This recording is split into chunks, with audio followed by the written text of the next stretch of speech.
Today we consider rotation of coordinate axis and we arrive at a definition of vector. So a new definition for vector is introduced in terms of rotation of coordinate axis.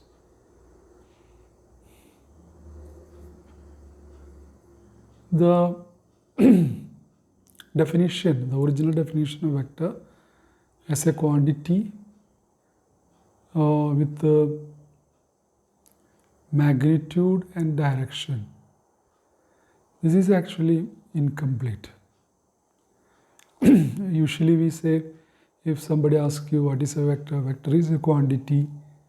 We say vector is a quantity with a magnitude and a direction. But this definition is incomplete because we encounter many quantities as elastic constants, such as elastic constants, index of refraction, refractive index, in anisotropic crystals that have magnitude and direction, but these are not vectors. So elastic constants or index or refractive index, when we take it in crystals, anisotropic crystals, they have magnitude and direction, but they are not vectors. So we need a new definition of the vector field. Okay, we need a new definition. So while moving on to that new definition, we assume that the space is isotropic. That is, there is no preferred direction, or all directions are equivalent. Okay, the space is said to be isotropic. Okay, not anisotropic as we said in the case of crystals,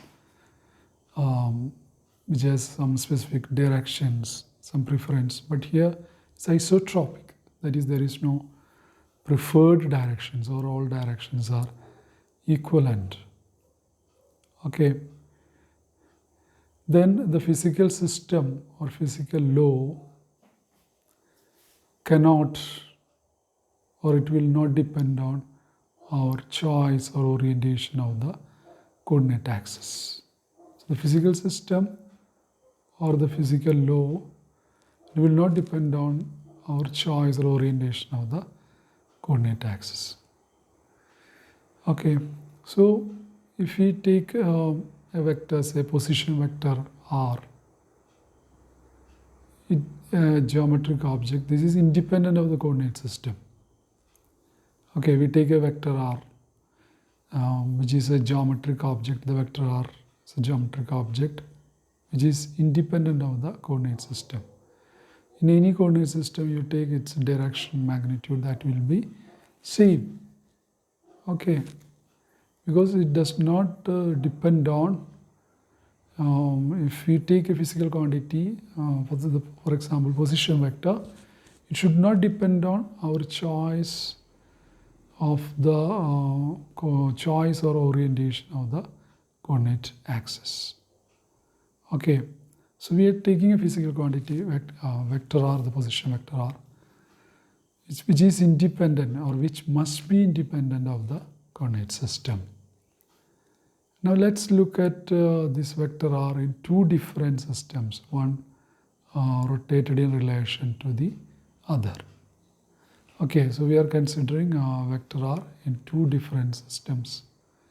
See, here we have a coordinate system x and y.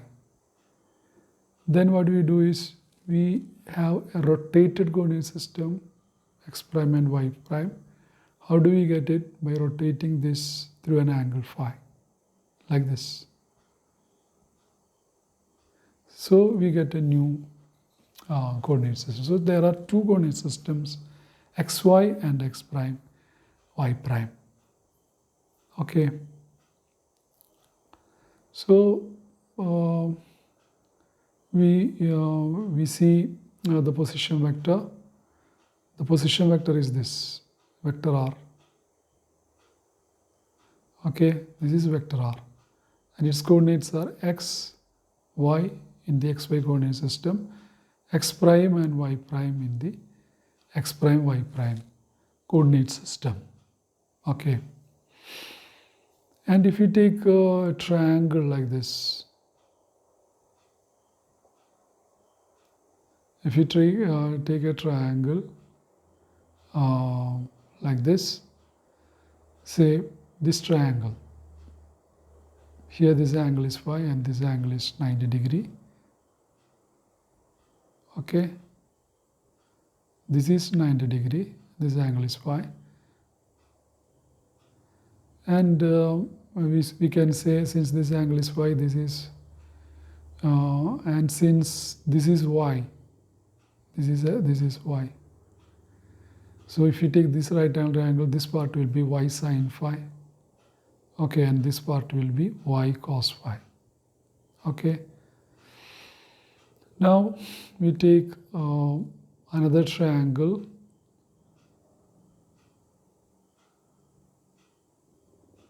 The triangle taken is this triangle. For this is again a right angle triangle. This angle is phi. Here this is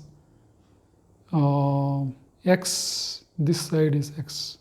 So this opposite side, this will be x sine phi, and this side, the adjacent side, that will be x cos phi, since this is x. Okay.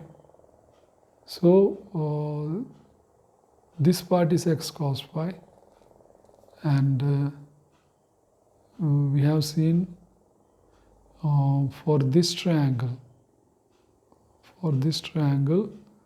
this much part is y sine phi. So this is x cos phi, this is y sine phi. So we can see x prime. X prime is distance from this point to this point. This is x prime. So that is x cos phi plus y sine phi. And y prime is this. So that will be y prime, no, that will be this whole distance is y cos phi. So if you subtract x sine phi from y cos phi, you will get this y prime. So we can get x prime and y prime by considering these two triangles. And we can write this relation: x prime is equal to x cos phi plus y sine phi, and y prime is equal to minus x sine phi plus y cos phi. Okay, so this is x prime and y prime. So we have written x prime and y prime in terms of x and y. Okay, in terms of x and y. So we can say if the xy coordinates are rotated counterclockwise, we are rotating it counterclockwise. Okay, we can see we are rotating it counterclockwise from here to here. So as we counterclockwise through an angle phi, keeping r fixed, we get the above relations between the components resolved in the original system, which is unprimed, and resolved in the new, and those resolved in the new rotated system, which is primed.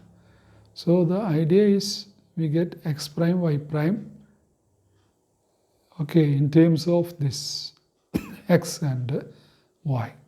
So x and y are the initial or unrotated coordinate system, and x prime, y prime are the rotated coordinate system. So why we are writing this as x prime equal to this, y prime equal to this? Because r is fixed. You know, r, this position vector that is fixed in space. We are rotating the coordinate system. Okay, just rotating the coordinate system, vector r is fixed. So we get these results. Okay. Now we are going to take this as the definition of vector.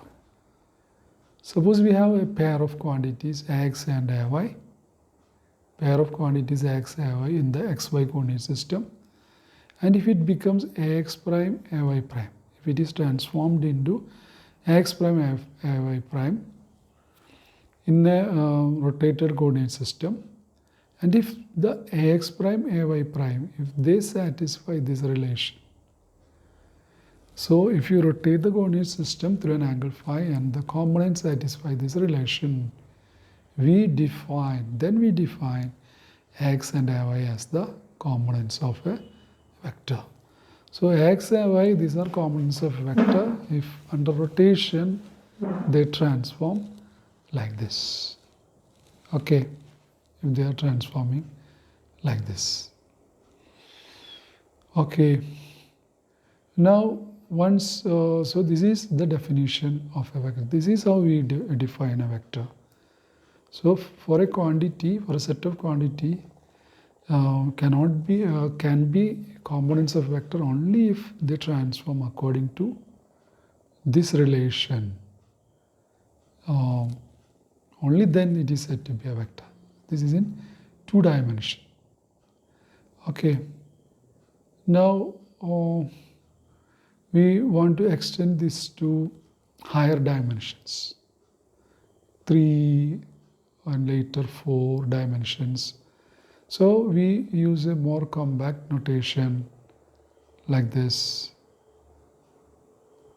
x equal to x1, y equal to x2, and a11 cos phi, a12 sin phi, a21 minus sin phi, a22 cos phi.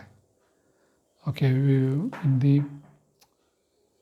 the representation here, we have taken this equation.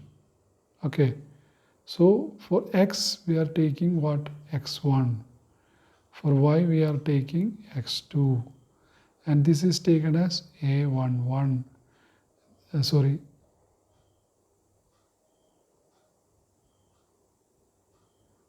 This is taken as a11, and this is taken as a12, and this is taken as a21. This is taken as a22. Okay, so we are using such a notation, and in that notation we are writing, okay, so we are using this notation: x1, yx2, a11 cos phi, a12 sin phi, a21 minus sin phi, a22 cos phi. Okay, we are using this notation. So x1 prime now becomes a11 x1, a12 x2, x2 prime becomes a21 x1, a22 x2. And what is a11 or a12 or a21 or generally aij? It is interpreted as direction cosine. This is called direction cosine. That is, it is actually the cosine of the angle between xi prime and xj. We know what is prime, the rotated coordinate system, and xj, that is the original unrotated coordinate system. So this is aij is interpreted as direction cosine. This is said to be the direction cosine. For example, if generally we know aij is this cos xi prime xj, then what will be a12? A12 is cosine of the angle between x1 prime and x2. x1 prime is x prime, x2 is y. Okay, so here a12 is cosine of the angle between x1 prime and x2. x1 prime is this, x2 is this, or this angle. So this angle, cosine of this angle, we know this total angle is 90 degree, and this angle, this small angle, is phi. So this angle, this will be what? This will be 90 minus phi. So we take cosine of 90 minus phi, cos 90 minus phi, which is sin phi. So we get A12 as sin phi. So that is shown here. A12 is sin phi. And what is A21? Cosine of x2 prime comma x1, which is cos 90 plus phi, and which is minus sin phi. So A21.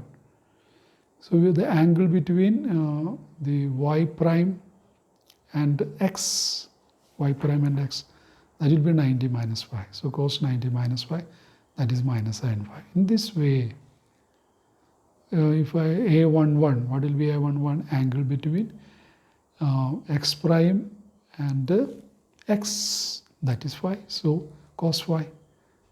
Okay, A11, angle between x and x prime, and that is phi. So we have cos phi. So A11 is cos phi. Okay, that's why we have A11 as cos phi. So using this notation, we can write xi prime as equal to sigma j aij xj, where I is 1 comma 2. So xi prime is sigma j aij xj, where I is 1 comma 2. Okay, so this is xi prime. So when we put I equal to 1, we have x1 prime. J varies from 1 to 2. J varies from 1 to 2. So we will be getting that general relation. So we can write the expression in this compact form. Okay. Now once we have written it in this compact form here, we can write, generalize this to n dimensions. Okay. A set of n quantities Vj. So far we have written everything in 2 dimension. We want to generalize it into n dimension. So a set of quantities, n quantities Vj is said to be components of an n-dimensional vector V if and only if their values relative to the rotated coordinate axis are given by Vi prime equal to what? Vi prime equal to sigma j equal to 1 to n aij Vj, where I is 1 to n. Okay, aij is the cosine of the angle between xi prime and xj. This is aij. So Vi prime equal to sigma j equal to 1 to n aij Vj. Okay. So this is the general definition for n dimension.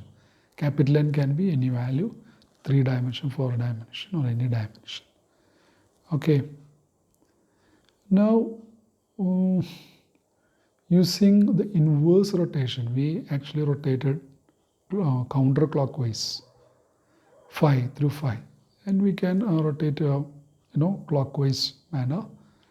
So when we try to write the relations, we will be actually getting relation for xj in terms of the rotated coordinate system like this. Xj equal to sigma I equal to 1 to 2 aij xi prime, where j is 1 comma 2. Okay, so this is for what the inverse rotation. Okay, inverse rotation, we are rotating it in clockwise direction. So we will be getting this, and from this we can write dou xj dou xi prime. Dou xj dou xi prime, this can be when we partially differentiate this with respect to xi prime, I will get dou xj dou xi prime as equal to aij. Okay, also from this relation, from equation 1, if I partially differentiate this If I partially differentiate this xi prime with respect to xj, I will get dou xi prime dou xj as equal to aij. Okay, because we are partially differentiating with a particular xj. So the summation will go, we will have that particular aij. Okay, so dou xi prime by dou xj, that is equal to aij.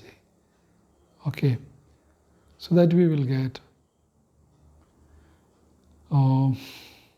and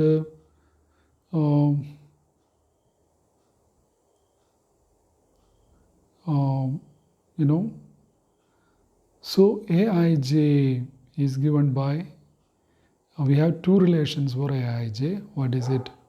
Dou xj dou xi prime, that is aij. Also dou xi prime dou xj, that also is aij. So aij can be written as dou xj dou xi prime or dou xi prime dou xj. Okay, so the definition of the vector that changes like this. Vi prime now becomes sigma j summation over j aij vj aij, you can write dou xi prime dou xj or dou xj dou xi prime. So this becomes the definition of the vector. Okay, so this is our definition of the vector. Then the direction cosines, they satisfy this interesting orthogonality relation, that it is this sigma I aij aik, that is equal to delta jk, or sigma I summation over I aj I aki, that is delta jk. So this orthogonality relation they satisfy. Okay, so the proof, we see the proof of it. This is a very simple proof.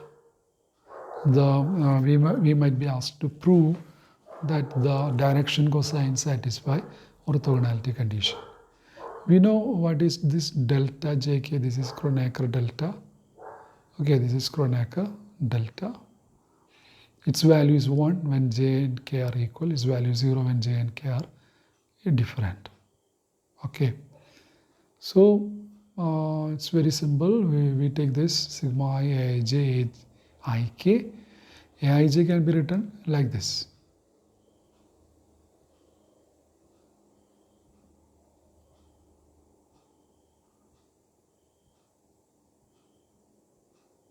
So aij can be written like this. Sigma dou xi prime dou xj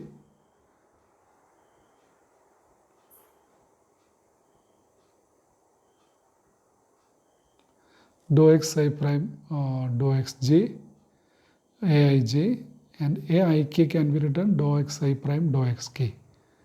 And we know aik can be written in this fashion also, dou xk dou xi prime.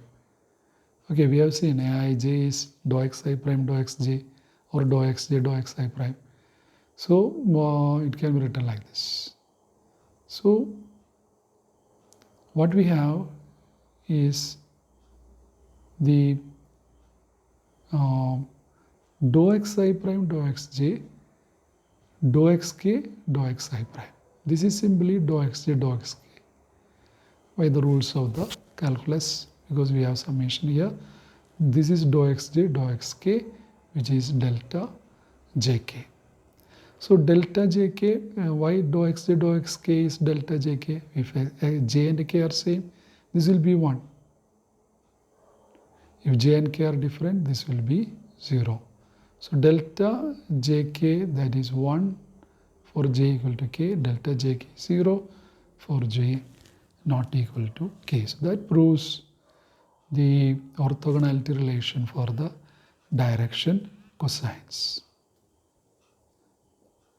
So in this video we were looking at the a new definition of the vector, a more complete definition of the vector, because this definition is, or this definition can be generalized and it can be used in a branch of mathematics known as tensor analysis. So in the next video or in the coming videos we are going to see tensor analysis.